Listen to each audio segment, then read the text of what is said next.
आज हमें 4 दिन की रिमांड मिली है 20 तारीख तक की ओशिवारा पुलिस स्टेशन में। कल हम सेशन कोर्ट में गए थे कि पहले दिन ही आदिल के वकील ने जो है कि जेसी मांग ली थी, जुडिशनल कस्टडी जिसको कहते हैं। इतिहास में कहते हैं पहली बार ऐसा हुआ है कि पीसी नहीं मिली और जेसी मिल गई।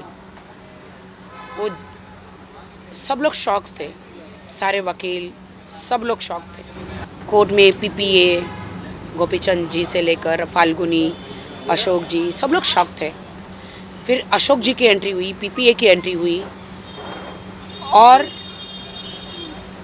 जो हमारा युद्ध कोर्ट कचहरी पुलिस स्टेशन, कोर्ट कचहरी, डिफरेंट कोर्ट कचहरी पुलिस स्टेशन, हम लोग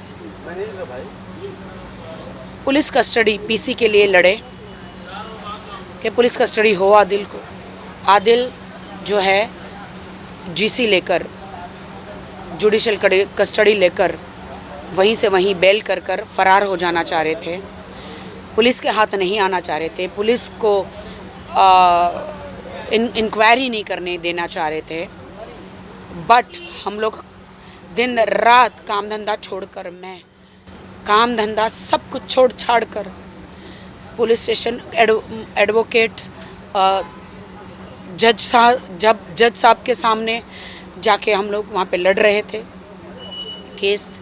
फाइनली हमें पुलिस कस्टडी मिल गई और हम लोग आज आथा रोड जेल से आदिल को लेकर आ गए पुलिस कस्टडी में। उनका मेडिकल करने लेकर गए हैं। अब उनको सारी पूछताछ की जाएगी। मेरे पैसे जो 1.5 करोड़ 1 करोड़ 60 लाख, दूसरे 10 लाख का घपला है जो इस पुलिस स्टेशन में नहीं बन सकता, वो कहीं और पुलिस स्टेशन में बनेगा। और भी बहुत 3-4 केस है जो मैं गई नहीं हूँ, मेरे पास समय ही नहीं है वो करने के। पहले ये केस तो ख़त्म हो यहाँ का। तो आज पुलिस कस्टडी मिली है, अब सारी इंक्वायरी होगी। थोड़ा सा सुकून मिला है। हम लोग लड़े हैं, विक्ट्री हुई है। उनके पहली बात तो आदिल के वकील में दम ही नहीं है। वो बहुत ही फंबल मारते हैं कोर्ट में। सारी धाराएं जो वो है वहाँ पे सेक्शन, तो वो भूल जाते हैं। हमारे एडवोकेट उनको याद दिलाते हैं। सिर्फ मीडिया में आके उनके पास तो और कुछ बोलने को है ही नहीं, क्योंकि हमारे एडवोकेट मुंह तोड़ जवाब देते हैं, जैसे फिल्मों में आप देखते हैं, मिलॉर्ड, तारीख पे तारीख, ये सारी चीज़ें। हमारे एडवोकेट जो है अशोक सौरगी, फिर फाल्गुनी, फिर हमारे पीपीए गोपीचंद जी, मुंह तोड़ जवाब उनको दे रहे हैं। वो सारा ही फंबल मार रहे जज साहब के सामने, बिल्कुल भी वो एकदम डरे हुए हैं। तो उनके पास कुछ है ही नहीं बोलने को। इसीलिए वो मीडिया ने घेर लिया तो कुछ तो बोलेंगे ना, इसलिए वो झूठे इल्ज़ाम डाले हैं। मैं तो उनके माँ बाप को खुद बात करना चाहती हूँ। उनके माँ बाप तो फ़ोन ही नहीं उठाते हैं मेरा। मैं तो खुद पूछना चाहती हूँ उनके पिता से। आदिल का एक वीडियो है जो कह रहे कि मेरे पिता के पास सारे कागजात है। आतिक भाई जो है बेंगलोर में, उनके पास गाड़ियाँ हैं, मेरे पैसों की ली हुई गाड़ियाँ यहाँ वहाँ रखी हैं। या तो आदिल मुझे वो गाड़ियाँ दे दे, मैं बेचकर अपने पैसे ले लूँ। कोर्ट मुझे क्या ऑर्डर देते हैं उसके पर डिपेंड है कि ये पैसे कैसे देंगे मेरे। और मैं पुलिस से रजनी साड़ू के मैडम जो ओशिवारा पुलिस स्टेशन में है, सीनियर है, एसीपी, डीसीपी, जितने भी हमारे मुंबई में डीआईजी जितने भी हैं, सब पुलिस वालों को मैं ये कहना चाहूँगी कि प्लीज़ आप पुलिस कस्टडी मिली है तो ज़रा वो इंक्वायरी कीजिए कि इन्होंने 1 करोड़ 60 लाख कौन से अकाउंटों में डाले हैं और वो किसके अकाउंट्स हैं, उनका वो मंगाइए मेल से, किस किस को कितने कितने पैसे बांटे हैं आदिल ने। क्योंकि इन्होंने पैसे डाले उनको मैं तो नहीं जानती हूँ, वो आदिल ही जानते हैं। तो आदिल ने ही वो कारें खरीदी है, सारी कारें खरीदी है, किसके अकाउंट में पैसे डाले हैं, क्या उन्होंने प्राइवेट अपने अकाउंटों में पैसे डाले हैं या सचमुच कारें खरीदी हैं, या फिर उन्होंने जिनसे कारें खरीदी उनके अकाउंट में डाले हैं, अपने डैडी के अकाउंट में डाले हैं, या आतिक भाई के अकाउंट में डाले हैं, या अन्य और लोगों के अकाउंट में डाले हैं मेरे पैसे। मेरे हाँ, या पति चोर के अकाउंट में डाले हैं, या उनकी अन्य गर्लफ्रेंडों के अकाउंट में डाले हैं। आदिल, मेरे जेवर जो मेरी माँ ने मुझे बनाए थे मेरी शादी के लिए, मेरी ज़िंदगी के लिए, आदिल उस दिन तुम्हारी आँख में आंसू था कि राखी तुमने अपने जेवर बेचकर, तुम्हारा लाइफ इंश्योरेंस निकाल कर 75 लाख वो मेरा लाइफ का इंश्योरेंस और 70 लाख 60-70 लाख में मेरे जेवर बेचकर मैंने आपके लिए बिजनेस में डाले। आप रोए थे उस दिन। आदिल, भूल कैसे गए? तुम दुनिया से झूठ बोल सकते हो, अल्लाह से नहीं। तुमने कहा 1 साल में मैं पैसे दे दूंगा, उसके बदले 1 साल के ऊपर हो गया। आप मानने के लिए तैयार नहीं हैं। प्लीज़ मुझे तो नहीं, पुलिस को तो जवाब दो। देश की जनता भी जानना चाहती कि उन पैसों का क्या किया आपने। मुझे वो मेरे पैसे चाहिए आदिल। मैं अपने हक के लिए लड़ रही हूँ, वो मेरा हक है। इसका मतलब ये नहीं कि मैं आपसे तलाक मांग रही हूँ, नहीं, मरती मर जाऊंगी, मैं तलाक तो नहीं दूंगी आपको। आप मुझे प्रेशर कर रहे हैं तलाक का, आप मुझे डाइवोर्स का प्रेशर कर रहे हैं। कितना भी प्रेशर हो, मैं आपकी बीवी हूँ।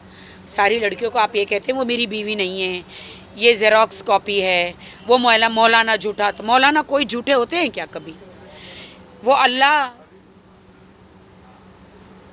के बाद वो ही होते हैं सारे मौलाना, वही पवित्र निकाह कराते हैं।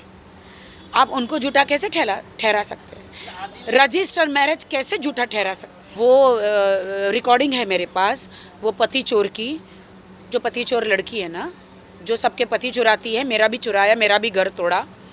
वो पति चोर जो है, उसका टाइटल मैंने दिया, उसका नाम इस्तेमाल करने में मुझे घिन आती है उस लड़की का। उसको तो और भी लड़के मिल जाते, कुंवारे शादीशुदा की ज़िंदगी में आके उसे मेरा ही पति मिला, क्योंकि मेरे पति का नाम मैंने इतना बड़ा कर दिया था। घर घर में उसको लोग लाइक करने लग गए थे, आदिल को। वो हम लोग फिल्में बना रहे थे, उसके लिए वीडियो बनाया था, उसकी भी 2-4 फिल्में बनने वाली थी, हम कर रहे थे। उसको ऐसा लगा कि आदिल एक अच्छा हाथ है, मैं मार लूँ। उसने बहुत सारे लोगों के घर में हाथ मारे, जूस में पिला के, पति चोर ने जूस में पिला के बेहोश कर दिया। वो आदमी लोग ने मुझे कहा है, एक मोहित जी करके हैं, जूस में पिला के फिर उनके अश्लील वीडियो बना के उनकी बीवियों से ब्लैकमेल करके 10 करोड़ 20 करोड़ 30 करोड़ कमाए हैं पति चोर ने। उसी से फ्लैट लिए हैं इंपीरियल हाइट्स में, इंदौर में, यहाँ वहाँ, BMW, रेंज रोवर, बड़ी गाड़ियाँ लेकर घूम रहे हैं। शर्म आनी चाहिए आपको, मेहनत से कमाई है। किसी के पति को, मुझे डर लग रहा है, क्या आदिल इसके साथ पार्टी में जाता था? क्या आदिल को भी ऐसे ब्लैकमेल किया है? क्या आदिल के भी ड्रिंक में ऐसा कुछ मिला के पिला दिया है? क्या आदिल के भी इनके साथ ऐसे कुछ वीडियो हैं? तो इसलिए आदिल इसको सपोर्ट कर रहे थे, मुझे छोड़ रहे थे। मुझे भी नहीं पता है कुछ। पूरे मुंबई में देखिए, गए तो पीले शर्ट में थे, उनको किसी ने कपड़े नहीं पहुंचाए। तो पति चोर जो कपड़े भी पहुंचा रही है, बहुत सारी चीज़ें पहुंचा रही है। हाँ, दूसरे के पतियों के ब्लैकमेल किए हुए पैसे जो है मेरे पति पे उड़ा रही है। उसे ऐसा लगता है कि ये छुट के आएगा और मुझसे शादी करेगा। मैं देखती हूँ आप कैसे शादी करती हो, क्योंकि मैं शादीशुदा हूँ अभी। और आदिल से शादी करना इतना आसान नहीं है। आदिल कितना भी कहे मैं मुसलमान हूँ, मैं 4 शादियाँ करूँगी, ना, मुस्लिम लोग भी इतना इजाज़त नहीं देते। हाँ, आप सिर्फ निकाह करते तो आप मुझे तलाक दे सकते थे। लेकिन सल्यूट करती हूँ, धन्यवाद मोदी जी, आप जुग जुग जियो मोदी जी। देश की सारी महिलाएं, मैं आपके चरण छूती मोदी जी। सारी महिलाएं, मुसलमान महिलाएं आपको सलाम करती है कि आपने वो 3 तलाक का जो निकाला है कानून, उसके लिए हम आपके शुक्रगुजार हैं। मुझे नहीं पता कि 3 तलाक का जो कानून मुझे भी एक दिन लागू पड़ जाएगा, मुझे नहीं पता था। अगर मेरे पति ने ऐसा मेरे साथ किया तो फिर से वो एक केस बनेगा। तो बेहतर है मेरा पति मुझे तलाक ना दे। मेरा रजिस्टर मैरिज भी है, ना कोर्ट से दे और ना 3 तलाक मेरे सामने कभी यूज़ भी ना करे ये शब्द। तो ये पति चोर जो है लड़की, मैं कह देना चाहती हूँ कि तुम भूल जाओ मेरे पति से शादी करने के लिए। शर्लिन का मेरा इतना बड़ा केस नहीं है। शर्लिन मेरी बहुत पहले से फ्रेंड थी। शर्लिन देखिए, मैं 10-10 कोर्ट घूम नहीं सकती हूँ ना। तो शर्लिन आदिल को भाई बना के एक इंटरव्यू कर रही थी, तो मैंने शर्लिन को बताया, शर्लिन हम पुराने दोस्त हैं। उनके घर पे, उनके बंगले पे गई, उनको कहा शर्लिन एक काम करो, पहले मेरे मोबाइल में ना आप सब देख लो आदिल ने क्या किया है मेरे साथ, फिर आप अपना आदिल को सपोर्ट करो या उसको आप डिसीजन अपना ले सकती हो। आप एक लड़की हो, आपको अधिकार है अगर आपने आदिल को भाई बोला है तो शर्लिन ने सब वीडियो ऑडियो सब देखा, वो शॉक हो गए, उनके रोंगटे खड़े हो गए। मैं तो कि उसके आँख से आंसू भी गिरे कि राखी तुम्हारे साथ ऐसा होता है तो एक आम लड़की के साथ क्या होता होगा, उसने क्या किया होगा। जो धारा 376 की भी जो मैसूर से लगी हैं रेप केस की, और भी अन्य लड़कियां जो बाहर नहीं आ रही है, मैं आपको कहती हूँ, आज वादा करती हूँ, ये पति चोर भी एक दिन आदिल पे केस करेगी। आज वो मीठा मीठा बोल रही है, जेल में कपड़े पता नहीं क्या क्या क्या क्या पहुँचा रही है, वकीलों को पैसे दे रही है, उसको उम्मीद है कि आदिल उससे शादी करेगा। नहीं करेगा। आदिल मेरा पति है। हाँ, मैं उसके खिलाफ़ कोर्ट में गई हूँ बहुत सारी चीज़ों की वजह से, क्योंकि उन्होंने मेरे साथ अन्याय किया था, और मैं हमेशा उनकी पत्नी रहूँ। आप भूल जाइए। तो शर्लिन एक अच्छी लड़की है, समाज सेवा करना चाह रही है डेफिनेटली, और आज हम दोनों दोस्त हैं। किसी से मदद मांगना, मदद की गुहार मांगना कोई बुरी बात नहीं है। तो शर्लिन का मेरा केस चल रहा था, तो अब सारी ज़िंदगी तो मैं केस कोर्ट में घूम नहीं सकती ना। तो मैं धन्यवाद करना चाहूँगी वाहिद भाई का कि कल की प्रेस कॉन्फ्रेंस में उन्होंने शर्लिन से कहा कि आप दोनों दोस्त बन गई है तो अब केस वापस ले लीजिए। तो शर्लिन ने भी वादा किया है कि हाँ 8 मार्च को आपको पता चल जाएगा। तो मैं शर्लिन का, वाहिद भाई का शुक्रिया अदा करना चाहती हूँ। मेरा जो केस है आदिल के खिलाफ वो बहुत गंभीर केसेस है, वो घरेलू केसेस है। क्या बोलते हैं वो, कौन से, क्या बोलते हैं, डोमेस्टिक वायलेंस, मनी मैटर, धोखाधड़ी, चीटिंग के, फिर 420, फिर एक्स्ट्रा मैरिटल अफेयर्स, वही शादीशुदा ज़िंदगी में बीवी को मारना, बीवी होते हुए भी बाहर एक्स्ट्रा मैरिटल अफेयर्स करना, बीवी के माँ के जेवर जो उसकी माँ रही नहीं है, वो बीवी की पूंजी है, वो और वो दूसरी लड़कियों को दे देना। मेरे बहुत सारे केसेस हैं, 2-4 केसेस तो अभी मैंने किए नहीं हैं, उसके लिए मेरे पास वक्त नहीं है, पहले इससे निपट लूँ। बहुत बहुत शुक्रिया आप सबका। बाद शायद उनकी कस्टडी ख़त्म होगी और शायद मैसूर पुलिस वापस आके उनको लेकर जाएगी। मुझे नहीं पता है ये, मुझे ऐसा लगता है। मुझे लगता है कि कर्नाटका की मीडिया भी नंबर 1 होगी, हालांकि मैं कन्नड़ा नहीं समझती हूँ, बट वहाँ की मीडिया भी डेफिनेटली अच्छी होगी। और वैसे तो आप लोग तो हो ही ना, मैं तो अगर मैं वहाँ पे जाऊँगी तो आप लोग तो हैं ही ना, वहाँ से मैं आप लोग के साथ लाइव करूँगी और क्या।